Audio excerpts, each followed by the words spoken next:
Alright, welcome back. So, in the last part, we beat Lieutenant Surge. And in this part, we're going to be taking on Sabrina, who in Gen 1 was arguably the most difficult gym leader in the game. While she can still be very formidable, she's definitely not as bad as she was in Gen 1. Alright, so these two actually have a Teddy Ursa and a Famfi, so I just kind of skipped through them since we just saw that on the SS Aqua. I want to say that's the name of the ship.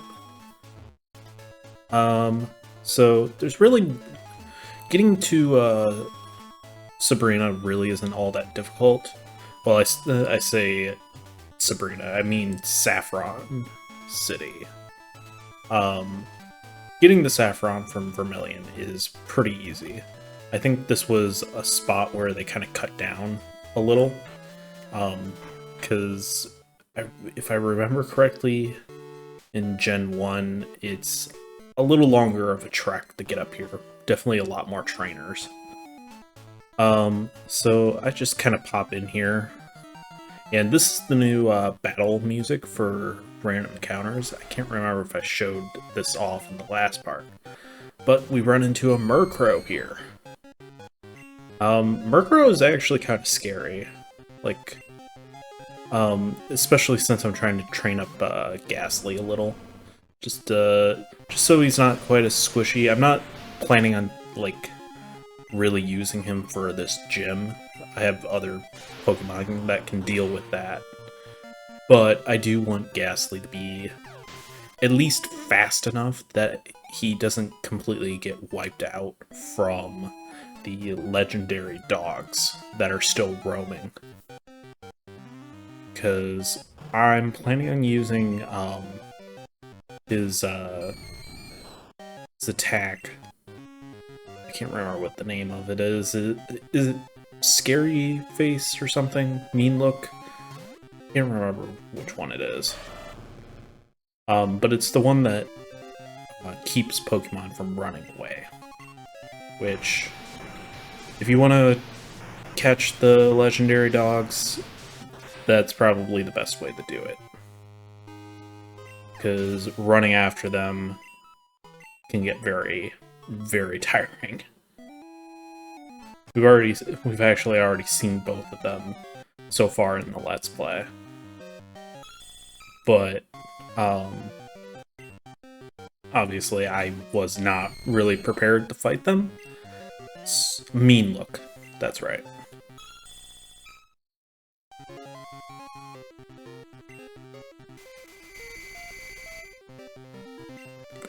Good job, Ghastly. If I remember correctly, Persian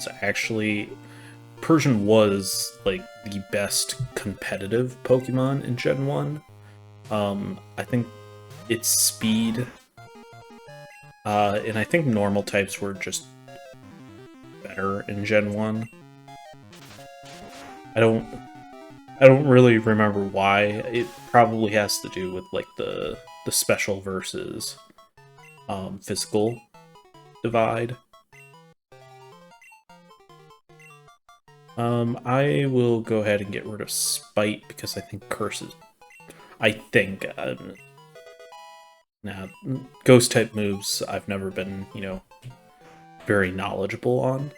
So, alright, we're back in the Pokemon Center in Saffron City. And this will be a relatively short episode. I think it's only like 20 minutes long. So, a little on the shorter side for what I usually do. I try and keep it below 30 minutes, but, it just kind of depends. But yeah, as I was saying, getting to Saffron City isn't very difficult. Getting to Jasmine can be kind of a headache, but it's really not too bad.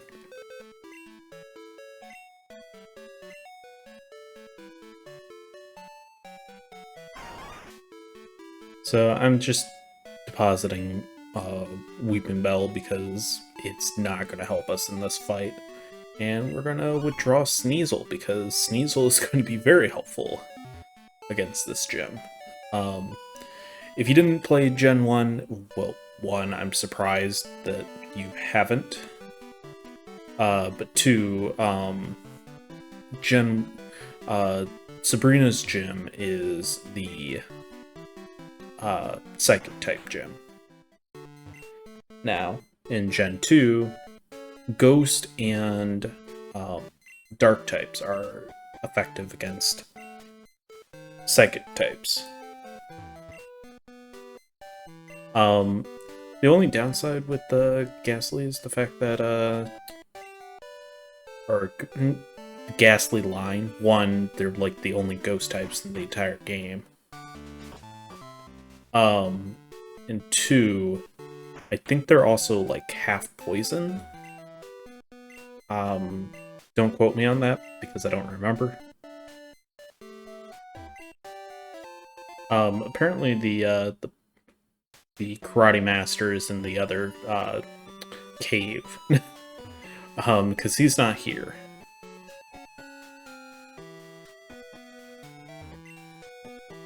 Hello, Karate King, the fighting dojo's master is in a cave in Johto. Why the heck isn't he here? Alright, anyways.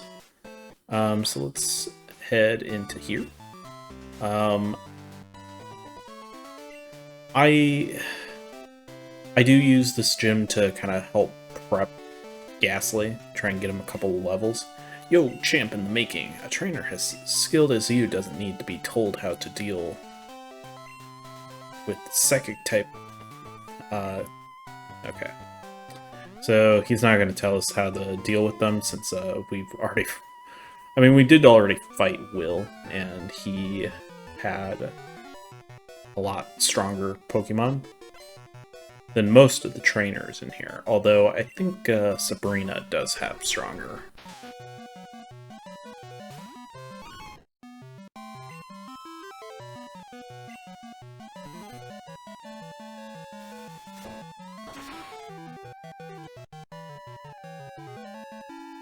So this lady has Drowsy and Hypno. You'll notice that a lot of trainers tend to have these themes. A video I was actually watching the other week. It was one of those like not necessarily creepypasta type things, but it was like game mystery type things. You know, there's something weird that they find, people have found in a game. And what it was the ghost of Glitch City in Pokemon Gen 2. And I might have some of the details mixed up, but Glitch City in Gen 1 was a place that you could go to somewhere doing some stuff with the Safari Zone. Well, I forget how you do it in Gen 2, if you have to be on like an emulator or something to mess with the stuff. But essentially, what the story goes is that when you enter,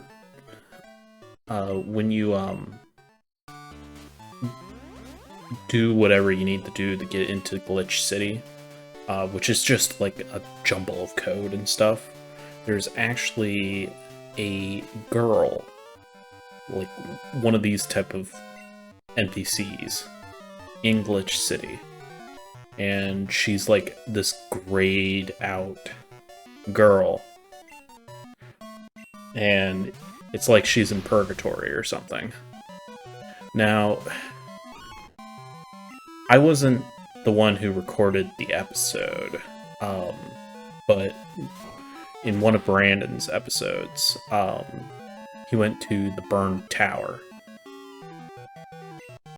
And if I remember correctly, what the sort of explanation was is that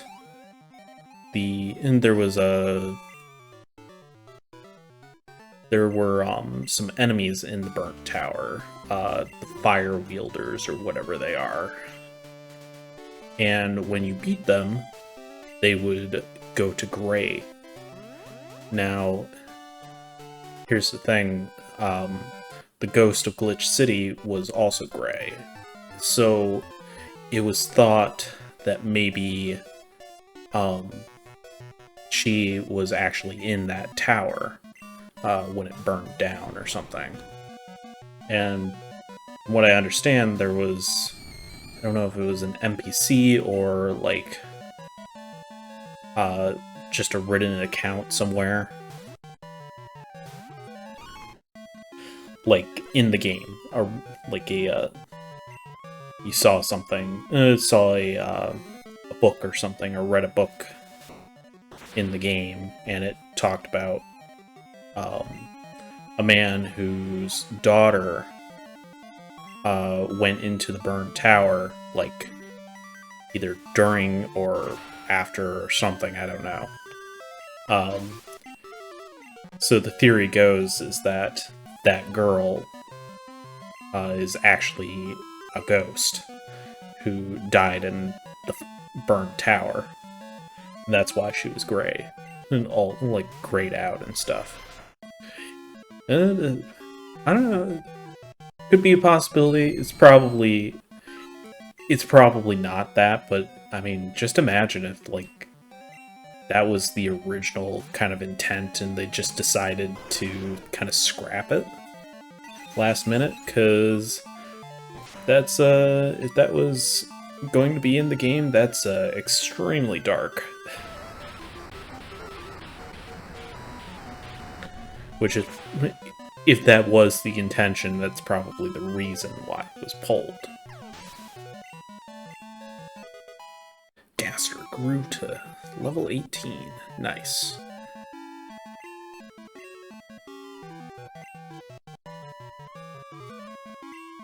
So, yeah. I wish I don't remember what the video was.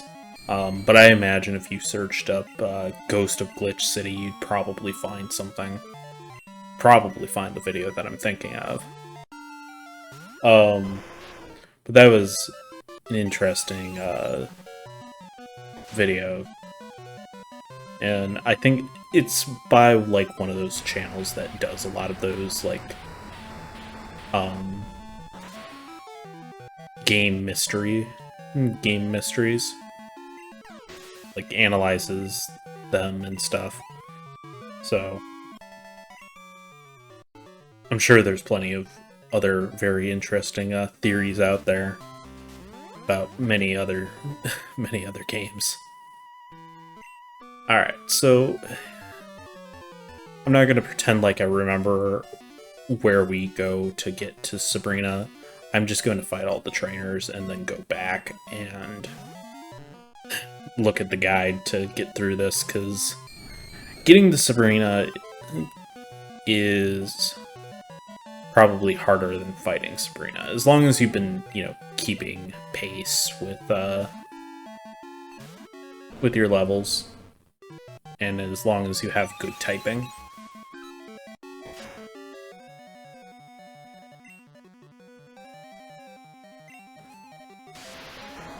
Thunder Punch.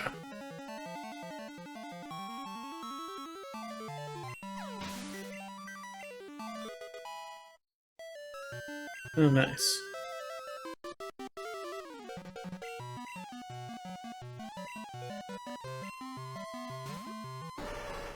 I would like to get to Viridian Forest soonish.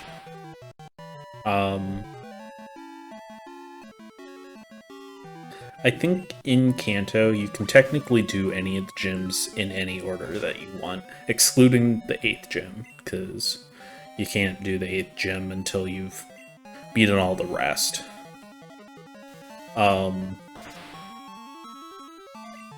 But I think you can technically do any of them in any order, but the game kind of railroads you to certain ones.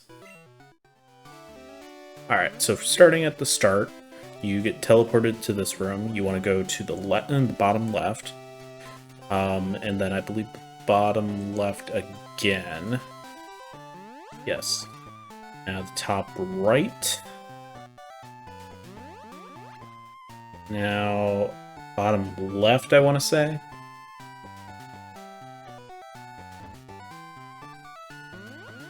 And there you go. That's how you get the Sabrina. Easy peasy. Alright. I think I do... Do I keep Gaster out?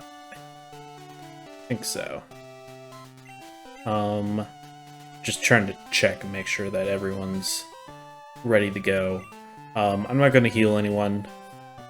I'll just save it until we get into the battle.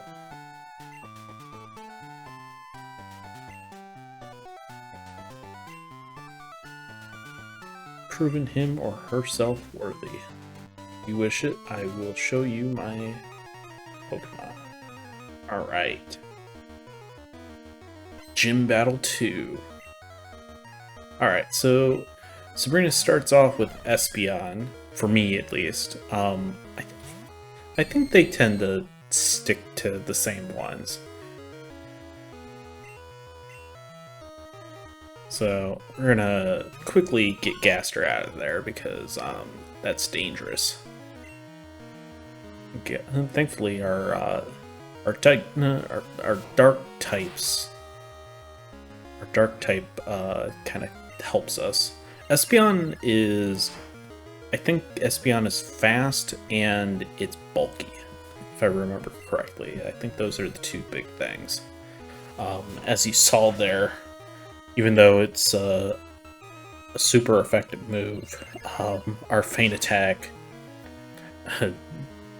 barely did like a third of the damage. But thankfully, Espeon doesn't seem to have any other moves besides Swift that it wants to use.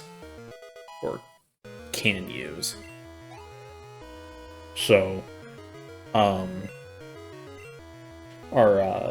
Sneasel takes care of it pretty easily. Now, I'm kind of faced with a choice here. There's a few different things that I could have done here, but I decide to leave Gaster out and sack it so that we can get Sneasel healed up a little. I could have switched into someone else instead, and they might have been fine, but who cares?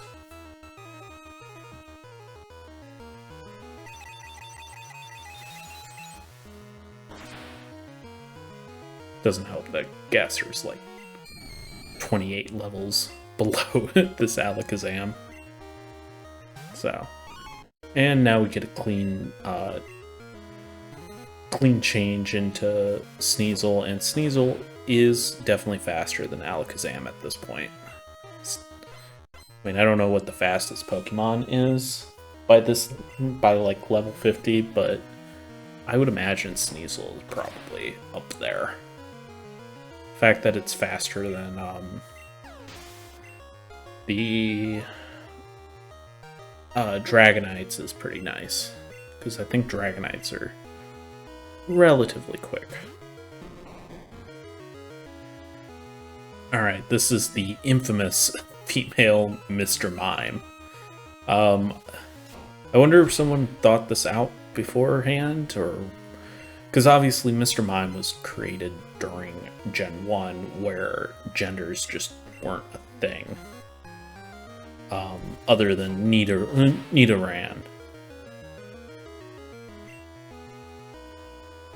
So, I actually don't know what the ratio is for the Mr. Mimes, if there's a ratio. Like, female versus male. Because a lot of Pokemon do have some type of ratio. Most of them are like 50-50, but it's not all Pokemon follow that. sometimes males are more prevalent or females are more prevalent depending on the Pokemon.